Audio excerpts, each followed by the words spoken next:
Hi, my name is Karen Holmes. I'm the founder and director of the World Peace Organization for the One World Government. If you're new to this channel, I'd like to welcome you and ask you to join the debate on the plan for the international government for world peace. Our organization is working to create a network of individuals and nations that are working to create, each functioning from a niche, and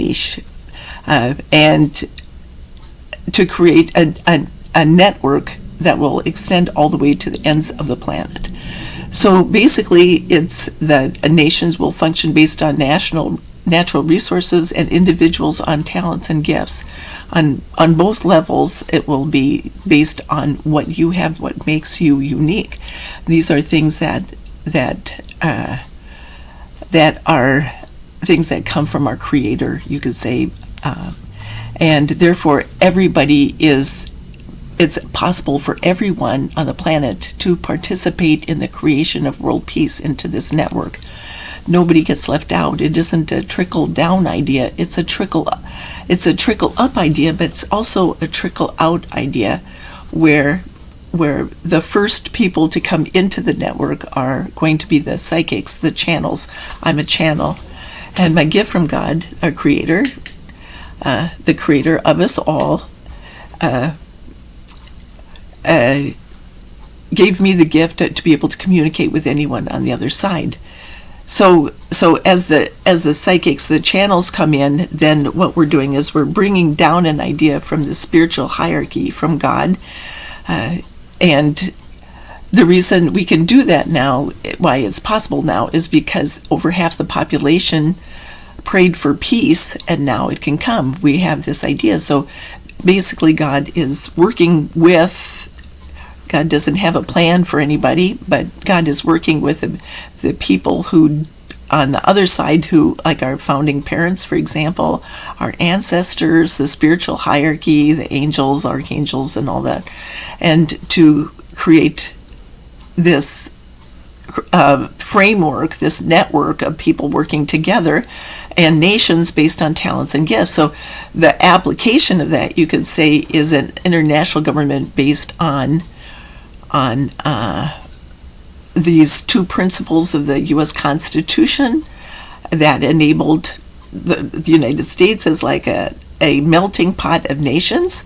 And now what we're doing is taking the U.S. Constitution to the international level and sharing our national niche as an American, the United States. Our niche is our Constitution, which made us unique. It made us a melting pot of cultures and religions. Now, on the counterpoint idea of that, there are people who would like to isolate what we have, keep it, and not share it with other people, keep other people out, that kind of idea. And basically what that does is it doesn't allow anybody to function on a higher level, because we are a world that depends on trade, that depends on our currency, our transportation, our travel on individual levels, our business relationships. Everything is all interconnected. After a time period, what will happen is we will take the same idea. Once we create this international government, that will allow us to work together with shared resources to solve the problems that we have on the earth. And then what we'll do is we'll take this idea out into the stars, and it'll be a niche on our earth, and that's what's coming now. There's already talks of going to Mars and working, and aliens. Do aliens exist, and where are they, and how do we fit into this idea? Are we alone in the universe? How do we fit into this idea of the universe? And the overall idea behind this is universal law, which is going to be the basis for the international government that we're working to create. So that just gives you kind of a short idea about what's happening. How we apply that now, you could say, is to, on an individual basis, we work to create our own niche. Some people know what they want to create already, as long as it stands on the certain principles of that, which we'll go into later. That's fine. You can create anything you want. You just can't prevent anybody else from creating what they want. So in other words, if under universal law of cause and effect, what you do to somebody else will be done to you. If you prevent somebody else from creating the life they want, then you can't do it in your own life. You can't create your own life. You create resistance to it. It's the idea of karma and dharma, and creating your life and preventing other people in karmic debt and things like that. So now we're taking all of these ideas and bringing them together into this idea of creating the life you've always wanted. We're traveling. You could say the third dimension has to do with the idea that you can create your life by interfering in other people's lives, basically stopping them, getting revenge, that kind of thing. Not reacting out of fear, reacting out of fear, rather than and building up the karmic debt, or acting out of your higher intentions and then doing what's in everyone's best interest. So there's we're going through a dimensional shift from the third dimension to the fourth dimension, where you realize that you can't, a paradigm shift is 90 degrees, you could say, that where you can get your life, but you can't get it by playing the power games. And then after we go through this period, the fourth dimension, for a period of time, then there's the fifth dimension, where we are creating the life that we've always wanted. So you'll find that all the things like Bible prophecy, all the things that are prophecies that have been told a long time ago, all the spiritual teachings, all these ideas, science and religion, and all of these cultural things that have been going on for a long time, will start to unify into this idea of a one world. When my daughter was in kindergarten, in first grade basically, she, on the first day of school, I homeschooled her. On the first day of school, the lesson she learned was one is made up of many parts. She learned the spiritual interpretation of the numbers, rather than just the quantitative. It was the qualitative and the spiritual ideas behind it. So one is made up of many parts. So that's where we are now, is we're coming up with this idea of taking the Constitution to the next level, taking ideas to the next level, taking spirituality, under the third dimension, the religions are divisive, and now we're working to unify everything. We're making it so nobody gets left out, because it's based on talents and gifts. Every country will be offered the opportunity to come in, but by its people, rather than a trickle-down idea where the world leaders don't. They just use diplomacy, which are games of one-upmanship, and it's not working. So now we're ready to take this idea to the next level. In my previous idea, I talked a little bit about taking a step back and then moving forward and launching off of that. Well, we're going to find out that now where we are right now is an idea of functioning both on the government level, which you don't have to participate in if you don't want to, or the individual level, which everybody will participate in, including the government levels, because everybody has to find a niche based on talents and gifts, and go from that point. Okay, so I wanted to explain the next step that we're going off from a conference in Europe, the idea of a conference in Europe, and that is just bringing all the people will host that, and you can go back and listen to that video that I did. I'll go into that in greater depth in another video when we get there.